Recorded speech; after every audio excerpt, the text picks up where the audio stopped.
Suara.com, kita kembali lagi nih di program wawancara khusus bersama saya Ria Rizky. Dan saat ini narasumbernya penting banget nih buat dikulik-kulik dari TPN Ganjar Mahfud, dan juga beliau ini lagi sibuk nih di caleg DPRD DKI Jakarta, Dapil 9 ya Bang. Yes. Kita sambut Bang Ciko Hakim. Assalamualaikum. Waalaikumsalam. Makasih Bang Ciko atas waktunya. Terima kasih udah diundang. Suara.com. Pasti sibuk banget. Lumayan. Menjelang berapa hari lagi ya Bang? 10, nggak nyampe 10 ya. Seminggu lagi ya, seminggu lagi. Gimana Bang? Untuk percalekan tersisihkan atau gimana? Ya harus dibagi-bagi waktu ya, karena saya kan ngejubir nih sehari bisa pernah 5 titik. TV ya, tapi yang datang ke studio cuma 2 ya, 3-nya Zoom gitu ya. Tapi minimal 2 stasiun televisi sehari. Terus ya walaupun dapilnya deket di Jakarta Barat, Cengkareng, Tambora, Kalideres, tapi tetap aja kan jauh ya, nggak deket kalau dari selatan. Jadi ya diatur-atur lah teman-teman tim relawan yang banyak turun ke bawah. Tapi kan ada yang lebih besar yang kita perjuangkan, yaitu memenangkan Pak Ganjar dan Pak Mahfud. Jadi saya memprioritaskan jubir. Konsentrasinya adalah pemenangan Ganjar Mahfud di Pilpres 2024. Betul. Kita masuk ke debat semalam, Bang Ciko. Terlihat, ini saya lihat di Twitter nih ya, warganet itu kecewa. Ini kok debat kayak ngobrol-ngobrol sambil minum kopi nih, gitu ya? Nggak ada huru-haranya kayak debat-debat sebelumnya. Tapi yang saya lihat itu hanya Pak Ganjar yang terlihat ofensif, banyak menyinggung, tapi lebih menyinggung kepentingan-kepentingan Bapak Jokowi sebelumnya. Itu tujuan Pak Ganjar untuk menggunakan arena debat itu? Jadi kemarin itu kan sebenarnya Pak Ganjar juga memasuki arena debat juga dalam rencana yang kita sama-sama bicarakan ya di TPN, maupun apa yang kita tahu kira-kira Pak Ganjar apa yang ingin dia amplifikasi di debat atau menjadi fokusnya. Sebenarnya cuma satu, fokusnya beliau adalah ingin menyampaikan bahwa semua topik yang ada di debat seperti kesejahteraan sosial, inklusi, teknologi informasi, ketenagakerjaan, dan lain-lain itu semua pernah beliau kerjakan di masa 2 periode sebagai Gubernur Jawa Tengah, di mana apa yang dia kerjakan itu di dalam topik-topik yang dibahas itu menghasilkan prestasi yang secara langsung dirasakan masyarakat, maupun juga yang berbuah penghargaan-penghargaan dari berbagai lembaga di Indonesia. Nah ini yang utamanya gitu. Jadi kita ingin menonjolkan diferensiasi itu, bahwa dengan pengalaman dia 2 periode sebagai Gubernur Jawa Tengah, hal-hal ini sebenarnya sudah dia lakukan semua dengan inovasi-inovasi, dengan kesuksesan di tingkat provinsi, dan nanti kalau dia jadi presiden tinggal dinaikkan ke skala nasional gitu, dengan program-program yang mirip gitu ya. Nah, tapi tentunya dinamika di dalam perdebatan pasti ada ya. Nah, ini kita serahkan semuanya untuk Pak Ganjar lah, biar dia yang bermanuver dan lain-lain. Nah, tapi kita melihat juga sebenarnya Pak Ganjar karena memang fokusnya itu, jadi memang tidak bermaksud menyerang siapa-siapa. Dan kalaupun memberikan pertanyaan, tentunya pertanyaan-pertanyaan yang menurut kami pertanyaan yang wajar-wajar aja gitu. Sebenarnya bisa dijawab dengan hal-hal yang berbeda dengan apa yang menjadi visi misi Pak Ganjar gitu. Maksudnya kan intinya kan dalam kontestasi politik kan itu yang diutamakan, visi misi, gagasan, dan beradu itu. Dan sebaiknya memang semuanya harus ada perbedaan di antara satu dan yang lain gitu. Kalau nggak ada yang perbedaan, ngapain maju jadi calon presiden gitu atau calon wakil presiden. Nah, tetapi kan ya, pada akhirnya kita bisa melihat di situ banyak persetujuan-persetujuan, ya kan? Justru yang paling sering setuju dengan semuanya ini kan Pak Prabowo gitu ya. Jadi kita bingung, ini kenapa ada pilpres ya kan? Apa pertarungannya bansos ya kan gitu ya? Tapi kan itu nggak sehat ya kan? Nggak bisa dong, nggak boleh ya. Jadi sebenarnya debat tuh mestinya disitulah ditonjolkan perbedaan satu sama lain. Ya. Nah, tapi kemarin Pak Ganjar selain dia menyampaikan rekam jejaknya, dia juga ingin meng-highlight, menstabilo rekam jejak lawan kontestasinya dalam pilpres ya, salah satunya mungkin Pak Prabowo itu ya kan. Jadi ya menurut saya nggak salah ada serangan-serangan kecil lah ya, tapi kan ini masih dalam tataran kalau kita bicara soal pilpres, tentunya kita bicara rekam jejak, kita bicara tentang histori, kita bicara tentang konsistensi dalam ucapan dan tindakan, ya kan, termasuk ya kenapa ada disinggung soal Pak Jokowi misalnya. Nah, kita semua tahu lah Pak Jokowi lebih condong ke paslon yang mana. Nah, itu juga harus disampaikan gitu. Kenapa? Pertanyaannya kan gitu. Kenapa bisa condong ke situ? Padahal kan dulu dibilang yang di situ juga adalah pelanggar HAM, ya kan, pernah melakukan tindak kekerasan, ya kan, kepada aktivis dan mahasiswa dan lain-lain. Nah itu aja lah sebenarnya, itu bagian dari ingin mengingatkan masyarakat dan menurut saya itu sah-sah aja. Tapi memang karena memang nggak ada serangan balik kan gitu ya, orang kalau udah nyerang nggak diserang balik ya udah gitu. Yang penting udah tersampaikan apa yang perlu disampaikan. Mulai dari bansos, kemudian dinasti politik juga disinggung. Betul. Ya. Jadi kemarin itu jadi momennya Pak Ganjar untuk nyentil Pak Jokowi ya? Loh, gini loh, sentil menyentil ini kan selain kita yang kita sentil adalah paslonnya ya, kalau memang eksesnya terkena dengan para pendukungnya ya itu menjadi hal yang biasa. Mungkin salah satu pendukung utama dari paslon 2, nomor 2 itu kan Pak Jokowi, ya kan secara otomatis kita bisa lihat bahwa dia punya anak kandung yang berkontestasi juga dan berada di paslon itu. Ya nggak ada yang salah lah saya rasa. Dan memang ini bukan rahasia lagi kok, bansos ini digelontorkan sebegitu banyak, ya kan, dengan nilai anggaran untuk bansos di 2024 itu hampir 500 triliun dan lebih tinggi daripada anggaran bansos di masa puncak-puncaknya pandemi. Padahal di puncak pandemi COVID itu banyak pencari nafkah di keluarga itu meninggal, ya kan. Banyak juga pencari nafkah di keluarga kehilangan pekerjaan, ya. Bahkan terjadi orang-orang yang mati kelaparan. Ada kalau kita Google, ini bukan fitnah atau hoax gitu ya. Di Google ada di Jogja ada yang mati kelaparan, di Banten yang mati kelaparan. Tapi kok sekarang yang justru sedang tidak ada bencana, ya kan. Kalau dibilang ada El Nino, BMKG bilang alert tentang El Nino ini udah selesai di bulan Januari. Sementara juga curah hujan sudah mulai baik, ya kan? Artinya sebentar lagi panen. Ya, ini menjadi pertanyaan. Bahkan dirapel sebelum pencoblosan, kan ini ada sesuatu ya. Nah, ini masyarakat juga nggak bodoh, ya kan?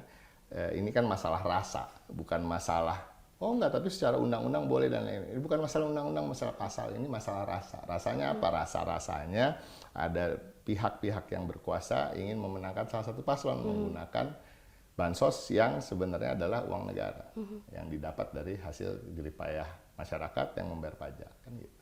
Emang strategi itu nggak dilakukan sama Pak Jokowi waktu 2019? Saya rasa tidak, pasti gini ya, di dalam politik itu ada namanya pork barrel politics itu politik gentong babi istilahnya. Pork barrel politics itu diambil dari istilah di Amerika, artinya adalah satu kebijakan-kebijakan diambil oleh incumbent, baik itu presiden atau anggota DPR gitu ya, kebijakan-kebijakan itu diambil membudgetkan hal-hal yang bisa menguntungkan dia secara elektoral. Nah ini terjadi umum di seluruh dunia, ya kan. Kalau di dalam, artinya gini, demokrasi ini memang dibilang bukan sistem yang terbaik, katanya demokrasi ini sistem kedua yang terbaik. Namun sistem yang terbaik pertama ini belum ditemukan, jadi kita pakai demokrasi aja. Nah tapi di dalam demokrasi itu tetap dibilang ada aturan-aturan dan lain-lain yang bisa menguntungkan rakyat banyak, bahkan meminimalisir kecurangan dan lain-lain. Tapi selalu ada celah. Nah celahnya itulah melalui salah satunya pork barrel politics ini. Jadi mencari anggaran-anggaran supaya saya sebagai incumbent bisa nih jalan ke daerah, nggak usah pakai biaya uang sendiri, pakai uang negara. Ya kan. Hal-hal yang tidak harus bansos, bisa juga bangun jembatan, padahal jembatannya belum rusak-rusak amat gitu, tapi bisa dibangunnya 2 bulan lagi lebih masuk akal, tapi harus sekarang nih soalnya pemilunya seminggu lagi gitu. Nah ini dilakukan umum lah gitu, tapi kan kalau terlalu vulgar kan juga nggak elok ya. Secara etika itu melanggar, ya kan. Etika ini kan menurut saya selalu lebih tinggi posisinya daripada hukum gitu. Kenapa? Kemarin saya juga ada dalam satu pembicaraan dengan beberapa teman di acara salah satu acara podcast lah, nah dengan Bang Karni gitu ya.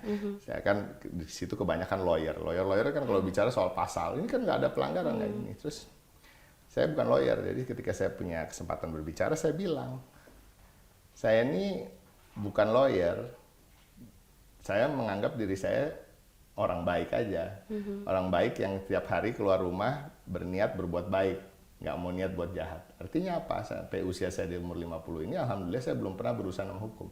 Bukan karena saya hafal pasal, karena saya punya etika. Ya gitu. Artinya menurut saya etika jauh lebih tinggi. Yang hafal pasal itu cuma 2 macam manusia, penjahat sama lawyer. Iya kan? Kalau penjahat itu pasti dia hafal pasal. Kenapa? Karena dia keluar rumah niatnya udah mau bikin jahat nih. Gimana caranya kalau gue nggak ketangkep nih ya, kena pasal ini kan? Pasalnya apa sih isinya gitu kan? Oh, kalau gue bikinnya begini. Nah itu artinya itu tadi, bahwa belum tentu apa-apa yang tidak melanggar aturan itu tidak melanggar etika dan peradaban kan gitu. Nah, kan kita tahu sendiri hukum ini udah terlalu sering menghukum orang baik dan membebaskan orang jahat. Jadi bukan hal yang baru. Nah, artinya belum tentu hukum ini adalah sesuatu yang betul-betul di atas segala-galanya. Enggak. Menurut saya tetap adab dan etika itu dari segala-galanya. Dan ini banyak adab dan etika yang dilanggar, termasuk dengan pembagian bansos, mempolitisasi bansos yang notabene adalah uang negara yang dapat dari pajak rakyat, tapi digunakan untuk memenangkan salah satu kandidat. Jadi membicarakan Pak Jokowi memang nggak ada habisnya dan makin seru, tapi nanti kita simpen dulu. Yes. Karena saya penasaran sama persiapan sebenarnya ke Ganjar Mahfudnya ini. Yes. Setelah debat, Bang, gimana hasil survei internal? Karena kan selama ini ya, Abang tahu sendiri lah dari berbagai lembaga survei gitu kan, yang puncak tetangga sebelah. Sementara 01 dan 03 ini saling susul menyusul gitu. Tapi di survei internal itu sebenarnya seperti apa sih, Bang? Situasinya nggak terlalu seperti itu, memang ketat pertarungannya, tapi kita masih optimis bahwa kita berada di atas sih intinya. Tapi ya memang tren akan menghadapi Pilpres ini menjadi 2 putaran gitu. Ya, saya nggak mau bilang lah persisnya angka-angkanya, tapi intinya kita optimis. Optimis karena cara-cara kita menghitungnya itu bukan cuma survei hanya menjadi salah satu variabel. Kita bikin survei, kita juga lihat dari FGD focus group discussions yang kita lakukan di banyak daerah.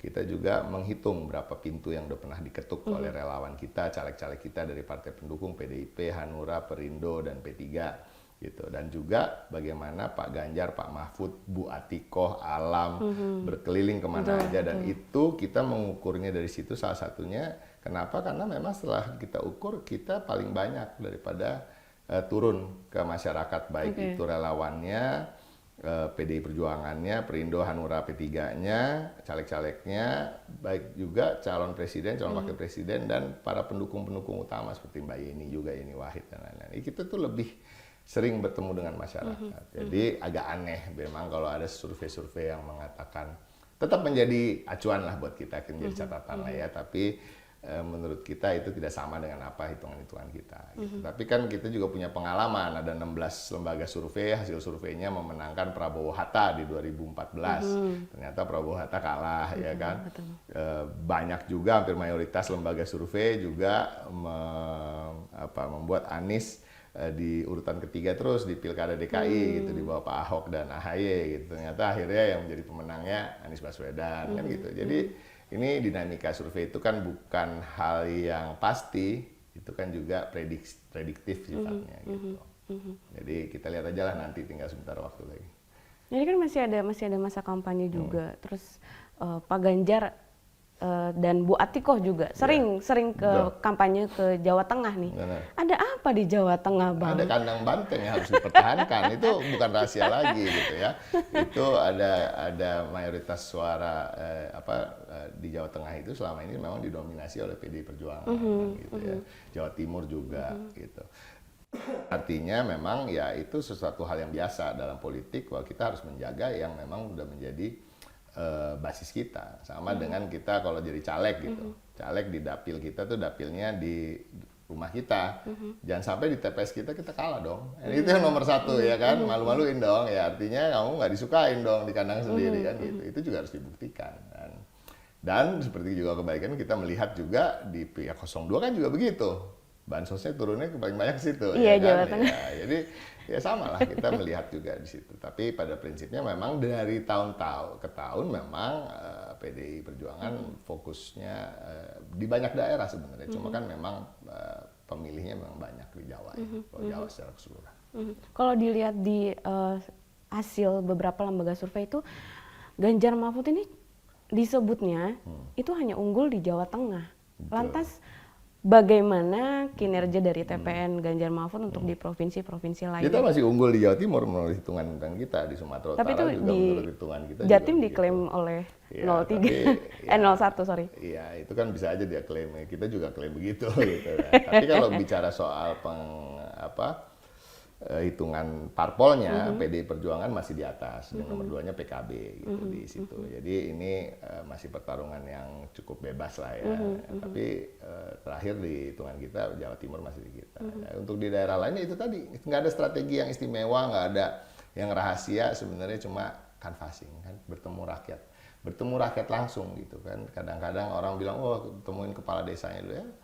Belum tentu juga kita temui rakyat-rakyat di desa itu gitu, selain kepala desanya dan lain-lain gitu. Tapi ya kembali lagi memang itu menjadi kekuatan dari Pak Ganjar, Pak Mahfud, khususnya kalau partai pendukung itu kan PDI Perjuangan. Semua orang mengakui PDI Perjuangan ini kalau udah belusukan ya kan, turun ke akar rumput, dan itulah memang apa istilahnya, environmentnya, lingkungannya PDI Perjuangan kan gitu, masyarakat wong cilik di akar rumput dan lain-lain. Itu hal yang sangat natural ketika kita turun ke bawah dan nggak sulit untuk bisa menginfiltrasi ke akar rumput. Tapi masa strateginya nggak berubah, Bang? Maksudnya melihat ada yang semakin tidak beretika gitu Ya, kan? susah, Ada juga. kan artinya apa? Mau lawan money politics dengan money politics yang double kan nggak juga kan? Ya kan? Nah, jadi intinya kita hanya menggiatkan aja. Jadi kita bekerja lebih keras, kita berkeringat lebih banyak dari mereka. Ya hitungannya gitu, kita harus 2 kali lipat bekerja karena memang dana kampanye kita tidak seperti mereka gitu ya. Dan juga kita juga tidak menggunakan alat-alat instrumen-instrumen kekuasaan untuk memenangkan. Nah, seperti yang dicurigai oleh kita maupun oleh masyarakat itu dilakukan oleh pihak mereka. Nah, itu kan rasa ya. Orang akan bilang, mungkin kalau saya ngomong begini nanti dari timnya Paslon 2 bilang, laporkan aja, laporkan. Itu tadi saya selalu soal hukum, soal iya kan, maksudnya lah udah kadang-kadang udah dilaporkan, terus kalau Bawaslu sama polisinya nggak bertindak gimana? Ya, berarti nggak melanggar, ya nggak gitu, ya kan, belum tentu juga satu, ya kan, belum, kan kadang-kadang juga kalau nggak melanggar aturan tertulis, Pak Jokowi dibilang belum, apakah dia akan kampanye apa enggak? Loh, orang dia udah kampanye tiap hari kok, kemarin nongkrong sama anak-anak PSI, ya kan, dikasih lihat semua orang, ya kan, dia dari mobil RI1 ada jari 2, ya kan, keluar, gitu. Bawaslu bilang tuh bukan pelanggaran, ini gimana ya, kita mau ngomong apa, ya kan? Jadi agak sulit ya, ini kan artinya yang bersangkutan juga harus bisa menahan diri siapapun itu, ya kan, untuk tidak melanggar adab dan etika, dan harus tahu diri ketika dia menggunakan fasilitas negara yang melekat padanya setiap detik, itu semuanya akan harus dipertanggungjawabkan. Walaupun secara hukum dibilang nggak salah seorang presiden berkeliling dan lain-lain, ya, tapi kan ada adab dan etika, dan ini lagi musim kampanye, ya sebaiknya jangan ditunjukkan gitu. Sementara jelas-jelas berapa bulan lalu mengatakan ya kan tidak boleh memihak, bupati wali kota tidak boleh memihak, sementara terus tahu-tahu Bobby sama istrinya joget ya kan, terus Khofifah juga jadi campaigner untuk TKN, ya itulah yang terjadi.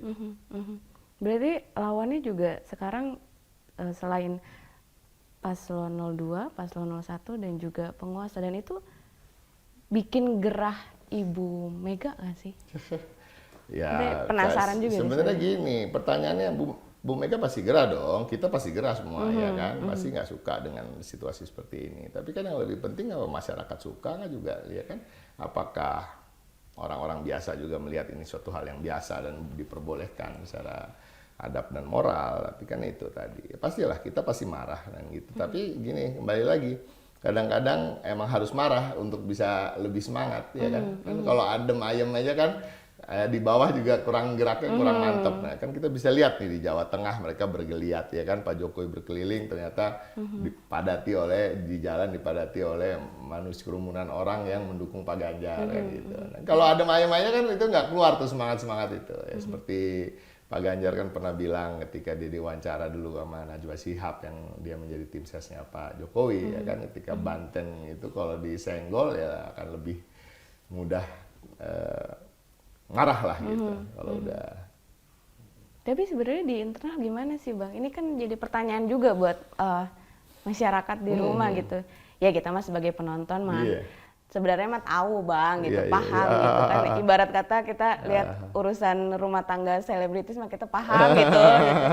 Tapi kan kita penasaran gitu, ini sebenarnya hubungan Pak Jokowi dengan keluarga PDIP tuh untuk saat ini ya? Untuk saat ini tidak ada komunikasi, yang saya tahu ya. Kan saya juga nggak tahu pasti, tapi yang saya tahu gitu. Yang saya tahu tidak ada komunikasi sama sekali dengan teman-teman di DPP PDI Perjuangan maupun Bu Mega ya kan, dan tokoh-tokoh lain gitu aja. Kapan terakhir? Terakhir ketemu kan waktu Rakernas ya di Kemayoran ya kan? Bahkan yang dia berpidato bahwa besok kalau dilantik Pak Ganjar langsung soal ketahanan pangannya. Oh lama sekali berarti lama, ya. Berarti tidak ada komunikasi sama sekali dengan Nggak Ibu ada, belum ada. Mega. Kemarin juga ya beberapa acara yang digelar PDIP juga beliau tidak hadir, terakhir di konser Salam Metal juga tidak ada karena sibuk bagi-bagi bansos mungkin ya di Jawa Barat ya, Bang. Bu Mega pernah menyampaikan nggak? Apa ya? Ya nggak pernah. Yang disampaikan kalau saya pribadi yang mendengar apa yang disampaikan ke publik aja, yang ada rekaman-rekamannya gitu, secara langsung kepada kader-kadernya yang sama lah. Saya taunya sama lah sama Anda, ya kan? Apa yang pernah disampaikan beliau apa enggak? Gitu. Abang kan tapi di internal nggak gini maksudnya gini. Bu Mega dan Pak Jokowi saat ini masih satu rumah. Tapi kenapa ketika Bu Mega kecewa, kenapa harus disampaikan di publik gitu? Ya mungkin kenapa karena emang nggak ada langsung akses untuk penyampaian ya kan langsung, secara langsung ya kan. Tapi juga publik mesti tahu karena ini bukan masalah satu rumah, ini masalah publik dong. Iya kan, politik ini kan masalah publik. Politik ini bukan masalah kita berdua, bukan masalah Jokowi. Tapi kan itu yang mau dilakukan oleh Pak Jokowi justru nggak benar. Politik itu bukan masalah dia dan Bu Iriana dan Gibran untuk menentukan anak yang menjadi calon wakil presiden. Publik harus tahu, ya kan. Publik harus dipersiapkan soal itu. Sama dengan Bu Mega. Bu Mega melihat bila ada hal-hal yang tidak berkenan ini kan terkait dengan nasib masyarakat bangsa Indonesia ke depan. Hubungan Bu Mega dan Pak Jokowi itu bukan urusan mereka berdua, karena mereka adalah tokoh-tokoh bangsa yang punya instrumen-instrumen politik di bawahnya yang sedang bekerja buat bangsa dan negara dan akan terus bekerja buat bangsa dan negara dan sedang berkontestasi dalam pilpres, ya kan? Jadi keputusan-keputusan besar apapun yang terjadi itu terkait dengan kemaslahatan bangsa ini. Jadi nggak ada masalah Bu Mega menyampaikan publik menurut saya. Termasuk Dan publik harus tahu, ya kan? Seperti apa yang dirasakan oleh kita gitu. Seorang pemimpin, Pak Jokowi ini kan seorang kepala negara. Kepala negara itu beda sama kita loh. Ekspektasinya harus beda. Nggak boleh dia diekspektasikan seperti saya, ya kan? Saya boleh aja agak sembarangan, ya kan? Berlaku nggak, maksudnya ya tetap dalam tata ini ya, koridor etika yang moral yang berlaku. Cuma banyak hal yang dia lebih nggak boleh melakukan itu. Gitu. Kenapa? Karena setiap harinya melekat kemuliaan yang diberikan oleh bangsa dan negara ini dari uang rakyat. Jadi kita ini kan terlalu sering gini loh, kesian ya presiden. Apa yang kesian? Hah? Iya kan? Tinggal di istana, ya kan? Dikawal sekian banyak, ya kan? Nggak pernah ngerasain macet-macetan, ya kan? Naik mobil paling the best mobil car di negara ini, ya kan? Dengan segala macam kemuliaan-kemuliaan itu. Nggak usah dikasihanin. Dibiarin aja bekerja. Kalau dia salah ya kritik, ya kan gitu. Kalau dia salah disoroti lah kesalahan-kesalahannya gitu. Emang harus begitu. Itulah demokrasi gitu. termasuk pencalonannya Gibran pun tidak ada komunikasi sama sekali. Enggak ada. Sowan atau mungkin lewat telepon gitu. Enggak ada. Setahu saya, kamu kan nanyanya sama saya. Maksudnya nanya Bu Mega. Agak sulit ya Iya, itu ya. sama. Saya juga sulit. Jangan salah. Saya nggak bisa datang cukup-cukup, Bu, di telepon nggak? Nggak mungkin, ya kan? Iya. Tapi abang Jadi kalau ada yang bisa jawab itu sok tahu. Oke.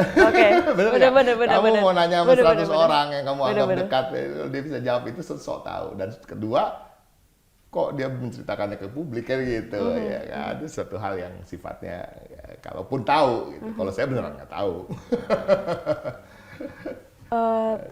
Abang kan dulu sebenarnya ada di pihaknya mendukung Jokowi lah. Oh iya dulu, dong, saya dulu. die hard. Die hard. Nah, tapi kan Biasanya kalau die hard itu, kalau sakit hatinya lebih sakit, Lebih sakit, daripada ya? musuh, ya kan? Kita kan sakit hati karena dikhianati orang yang pernah dekat, ya kan? Saya nggak pernah ada perasaan apa-apa dengan orang yang nggak pernah saya dukung, nggak pernah satu perahu, ya kan? Jadi Terus kan, dengan melihat sikapnya yang seperti ini, ada nggak satu pesan yang pengen disampaikan abang ke Pak Jokowi gitu kan? Karena secara ya dilihat masyarakat ya Pak Jokowi masih PDIP kok, tapi kok lebih akrab sama yang sebelah. sebenarnya bukan soal PDI Perjuangan apa enggak. Pak Jokowi ini masih rakyat Indonesia kok. Kok mengkhianati rakyat sih? Oke. Iya loh, saya nggak, ini bukan masalah dia mengkhianati PDI Perjuangan, terlalu kecil itu. PDI Perjuangan itu kan, walaupun ya itu memang menyedihkan ya, itu rumahnya dia, tapi rumah besarnya dia kan adalah Indonesia. Rumah besarnya ini adalah dia harus mengayomi seluruh rakyat Indonesia. Dan itu tadi saya katakan, dengan banyak sekali kemuliaan yang kita berikan pada dia. Nggak usah PDI deh, PDI ya kan kalau mau disakitin terserah deh, gitu. Tapi kan kemuliaan yang dia dapat bukan hanya dari PDI Perjuangan, dari bangsa Indonesia, iya kan? Dia memimpin upacara di istana, iya kan, benar nggak? Dia berpakaian tuh dari ujung kaki sampai ujung pala tuh dibayarin sama negara, iya kan? Benar. Semua nggak ada yang dibayar, pulsanya dibayar negara, ya kan? Makan bakso sama Prabowo pakai uang negara. Iya kan, naik sepeda sama AHY, naik sepedanya pasti dibeliin sama negara, iya kan? Jadi intinya itu yang dia harus jaga, karena dia tahu kemuliaan-kemuliaan itu diberikan oleh rakyat Indonesia pada dia, dan dengan masa tenggang waktu hanya 2 periode, ada kontrak kerjanya, kontrak kerjanya itu kita sudah sepakati di konstitusi kita, itu kesepakatan, artinya itu juga harus dia jaga. Gitu, kita kembalikanlah pada dia gitu.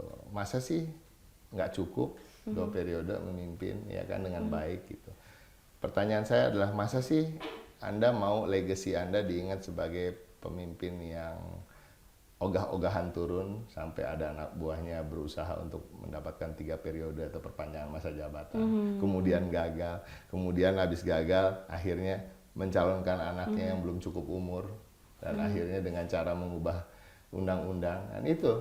Jadi pertanyaannya jangan disempitkan soal PDI Perjuangan. Ini soal bangsa dan negara. Jadi menurut kami, kalau ini yang sedang dilakukan, menganggarkan bansos di tahun politik di mana anaknya ikut kontestasi lebih tinggi daripada di tahun di masa-masa pandemi yang benar-benar banyak orang yang kesulitan, kehilangan pekerjaan dan lain-lain, masa sih kayak begitu? Nah, itu pertanyaannya. Dan itu tidak hanya bicara soal PDI Perjuangan, itu bicara soal seluruh rakyat Indonesia. Baik yang sekarang masih mendukung beliau, atau mendukung anak, atau yang tidak mendukung. Gitu, sebenarnya. Kan masalahnya yang mendukung kan kadang-kadang nggak paham aja. Iya, Ya kan, iya. mendukung karena apa? Saya juga nggak ngerti. Karena bagian dari oligarki kan, ya kan, yang diuntungkan dengan hilirisasi nikel. Ya kita nggak tahu. Cuma ya itu. Tapi untuk kepartaian nih Bang, ya setiap manusia kan butuh kepastian gitu loh. Apa? Iya, Enggak lah, PDIP PDI nggak perlu gini loh. PDI ini ada, berjaya, jatuh bangun tanpa ada Pak Jokowi kan udah punya sejarahnya sendiri. Sejarah PDI Perjuangan jauh lebih padat dan lebih seru dan lebih berwarna ya selama Pak Jokowi nggak ada. Jadi buat kami kehilangan kader siapapun itu sama aja. Kemarin ada yang ngomong tadi sebelum masuk ke sini kan ada yang bicara kehilangan kader seperti Budiman Sujatmiko, Ara, ya kan. Mungkin lebih berat kalau kita kehilangan seorang Krisdayanti karena suaranya di dapil lebih tinggi kok daripada Budiman sama Ara, ya kan? Loh, Iya, kita iya, ngomong bener-bener. apa adanya. Apa Iya. sih yang dicari sama partai? Suara lah, Betul. ya kan?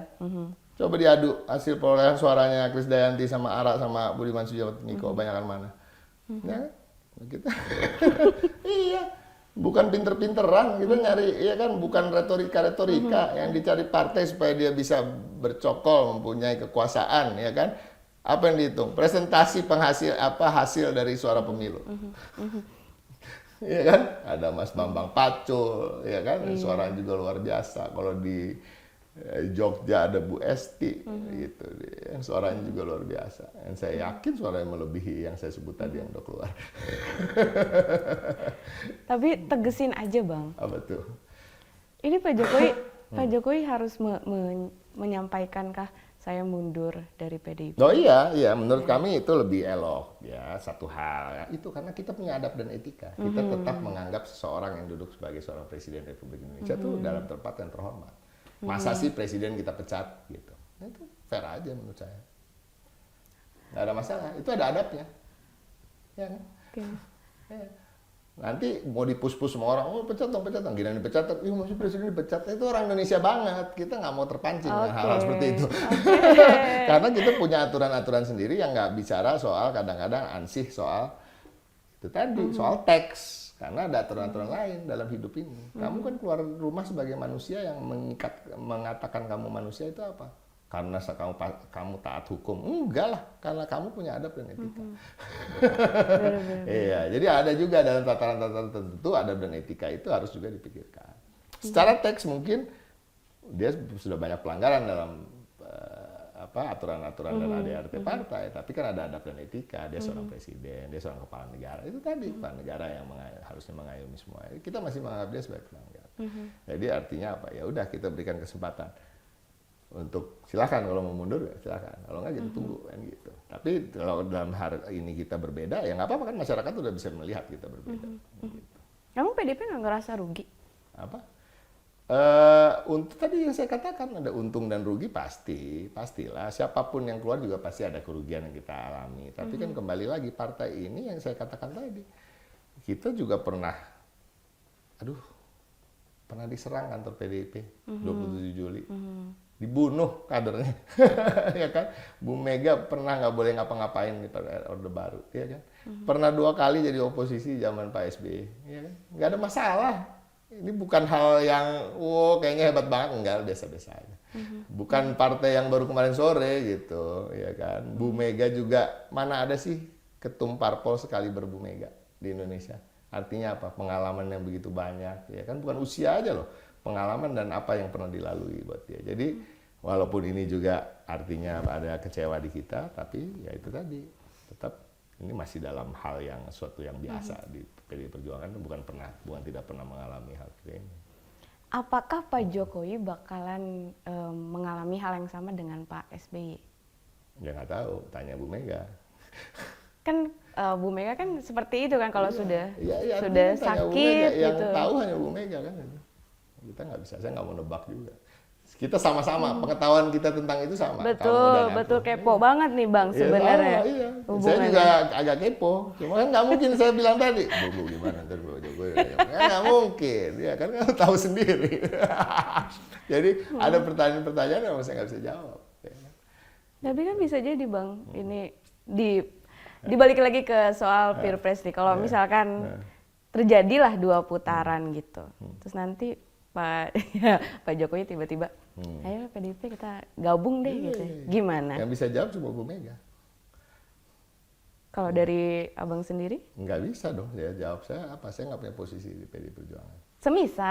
Semisal koalisi PDIP kemudian diajak, ayo kita bergabung gitu ke koalisi.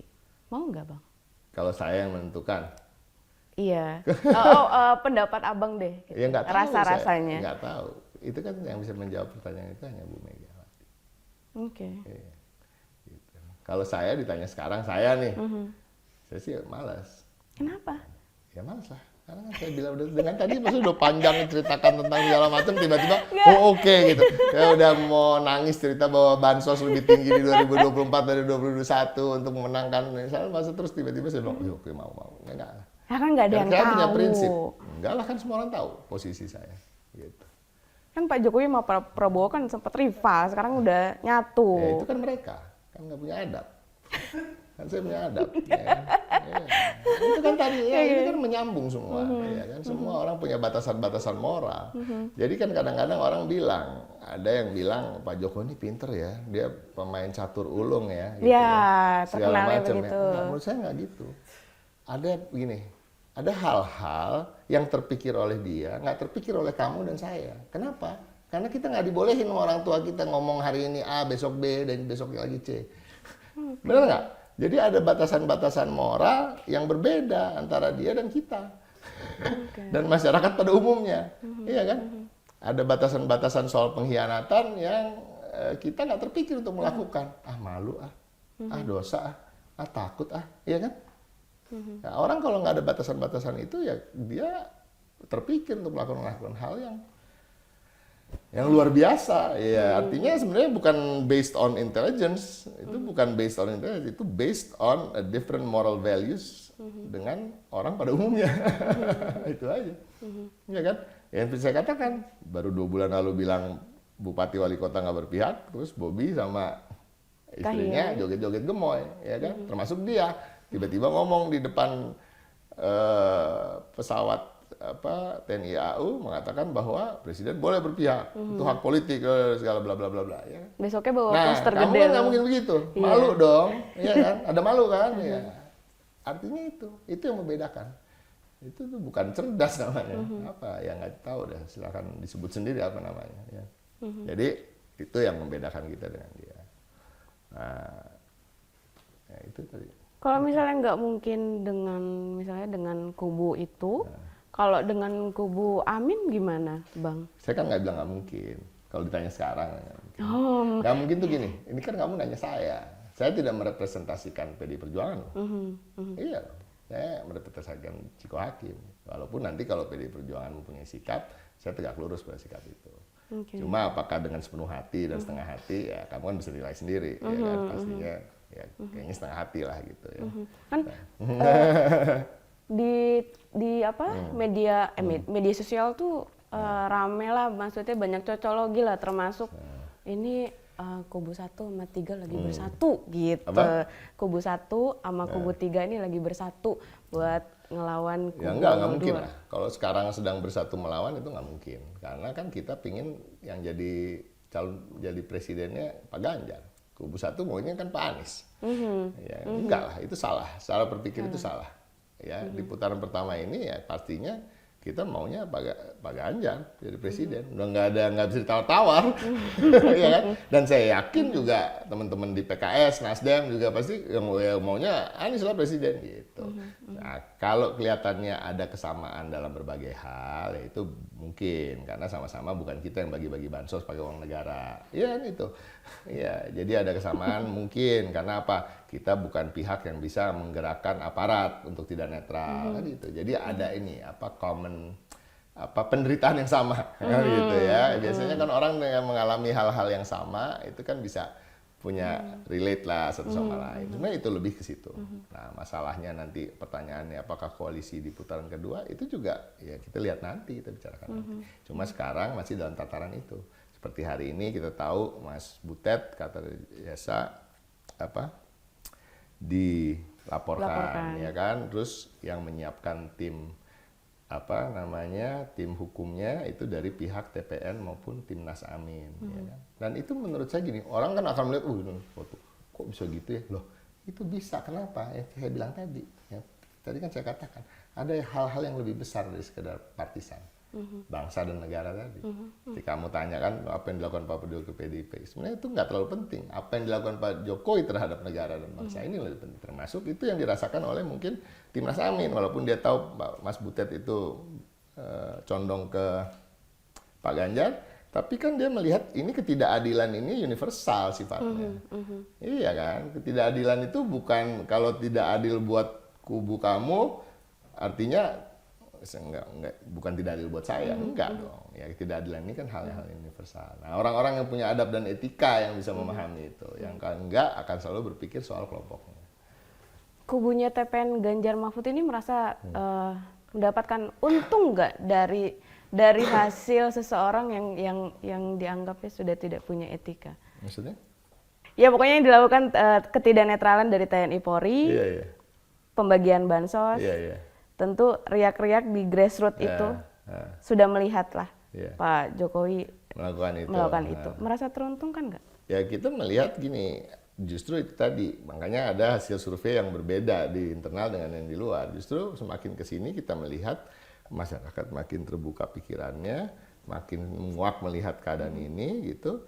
Dan mereka juga akhirnya, saya pernah mengatakan juga di salah satu stasiun televisi, pertanyaan yang sama, apakah ketika nanti Pak Jokowi benar-benar berkampanye itu akan menguntungkan paslon 2? Saya bilang belum tentu. Bisa jadi itu malah menurunkan elektabilitas paslon 2 karena masyarakat bisa menilai, kok presiden kita kayak gitu sih. Nah, iya. Ya kan, kok dia nggak netral sih, katanya dia mau mengayomi. Dulu dia bilang dia harus netral, semua orang harus netral ya kan.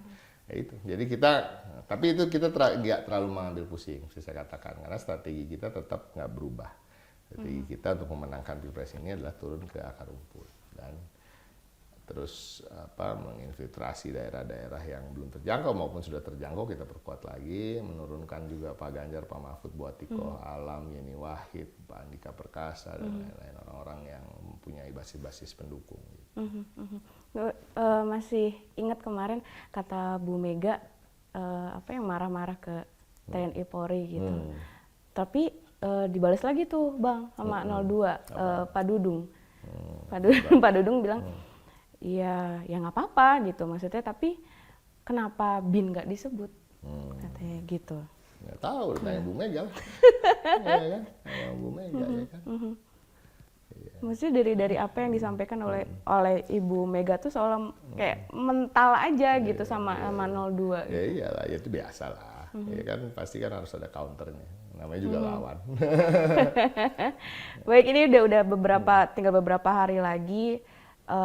Mungkin ada harapannya Bang Ciko menuju 14 Februari dan untuk pemilih khususnya swing voters juga masih ada.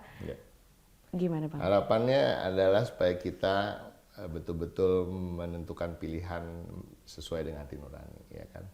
Dan juga mengingat bahwa kalau memang masyarakat ini adalah sebagian yang menonton ini adalah penerima bansos, harus diingat bansos itu adalah uang negara, ya kan.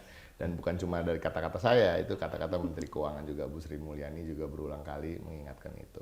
Nah, pada prinsipnya memilih dengan sesuai hati nurani, memilih pemimpin yang masih punya energi banyak untuk memimpin bangsa ini, ya kan. Jangan memilih yang kira-kira energinya udah terkuras dengan memikirkan kondisi kesehatan. Ya, kita memilih orang yang punya rekam jejak yang baik. Dan saya selalu mengatakan Pak Ganjar dan Pak Mahfud itu kelebihannya di antara dua paslon lain, baik itu Pak Anies Baswedan maupun Prabowo. Pak Ganjar dan Pak Mahfud ini lahir dari keluarga yang sangat sederhana. Bahkan cenderung bisa dibilang kurang karena mereka pernah punya pengalaman di usia-usia yang belum usia kerja. Mereka bekerja untuk mencari nafkah, membantu menyekolahkan adiknya dan lain-lain. Nah, ini artinya mereka betul-betul orang-orang yang berjuang dalam hidupnya, dan biasanya mereka orang-orang inilah yang bisa relate dengan penderitaan-penderitaan rakyat dan tahu bagaimana caranya untuk menjadikan rakyat ini mencapai kesuksesan seperti mereka. Nah, artinya dalam program-program kami, ya kan, seperti satu keluarga, satu sarjana, ya kan, terus beasiswa untuk anak-anak prajurit TNI Polri, ya, dan hal-hal lain yang meningkatkan kesejahteraan masyarakat itu betul-betul dipikirkan betul karena mereka pernah berada dalam posisi itu. Nah, saya harap menjadi pilihan masyarakat yaitu Pak Ganjar dan Pak Mahfud. Dan jangan lupa untuk 14 Februari juga pilih caleg yang di Cengkareng, Tambora, Kalideres, ya kan. Untuk DPRD DKI-nya pilih saya, Cyril Raul Hakim nama lengkapnya, dari PDI Perjuangan nomor urut 12. Oke, baik. Terima kasih Bang Ciko. Thank you. Masih ada satu sih Bang. Apa tuh? Tadi sempet kedenger namanya. Bu Sri Mulyani. Mungkin Abang tahu Ya. Mungkin Abang tahu apakah setelah Pak Mahfud mundur ada gelombang-gelombang. Saya nggak tahu ya siapa lagi yang akan mundur di kabinet. Tapi yang saya tahu kalau Bu Sri Mulyani dan Pak Basuki dan kita dengarlah gosip-gosip. Dia juga nggak tahu dari mereka langsung. Ada kekecewaan di hati mereka, ya kan, dengan apa yang sedang terjadi, ya kan, mempolitisasi fasilitas negara, bansos dan lain-lain. Kita lihat aja gimana ke depan. Bener ya Bang, itu katanya menunggu momen Gitu. mundurnya. Nggak tahu, harus tanya mereka. Terus yang masuk ke telinga saya tuh kayak Pak Pramono Anung katanya udah nyerahin gitu. surat. Ya kalau Pramono Anung kan kita tahu memang kader PDI Perjuangan tulen, ya, dan saya tahu beliau, saya kenal beliau secara pribadi, bahkan di luar urusan kepartean, dan saya tahu bahwa dia orang berintegritas, gitu, bukan orang-orang tipe yang mencari-cari jabatan, ya kan, minta-minta dipilih untuk menjadi sesuatu, dan karena memang kemampuannya di berbagai bidang membuat dia mendapat posisi itu. Nah, biasanya orang-orang yang begitu kan tidak takut kehilangan jabatan. Kita lihat aja. Selain Pak Pramono Anung, yang lain tahu. mungkin? Belum tahu. Itu kan banyak tuh gitu. menteri-menteri PDIP.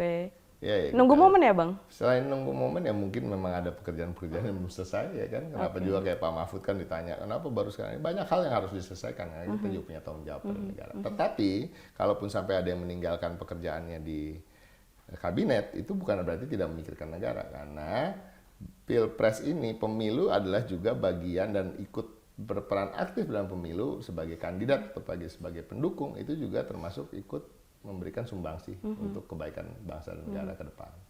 Baik. Gitu teman-teman suara.com. Jadi kalau misalkan masih ada yang nanya soal ini menteri PDIP kok masih pada adem ayem aja nih di kabinet gitu. Padahal udah nggak nyaman ya Bang? Ya pastilah, pasti. Kalau itu pastilah, bukan rahasia lagi. Bukan rahasia lagi ya? Dong, ya. Siapa sih yang nyaman? Masyarakat juga udah nggak nyaman dengan situasi ini. Memang kita mah masih kepo terus kita gitu masyarakat ya? karena nggak masuk ke grup WA-nya mereka. Gitu, ya. Itu soal kenyamanan itu tadi, bahwa ada oknum-oknum di kekuasaan yang menggunakan fasilitas negara, ya kan, uang negara untuk memenangkan salah satu paslon kan juga sebenarnya bikin gerah juga dong. Ya.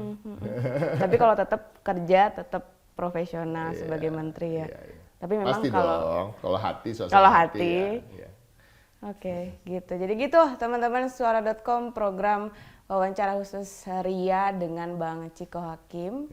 Jangan lupa tetap saksikan program-program suara.com lainnya di suara.com. Saya pamit, Bang Chiko juga pamit. Assalamualaikum warahmatullahi wabarakatuh. Assalamualaikum.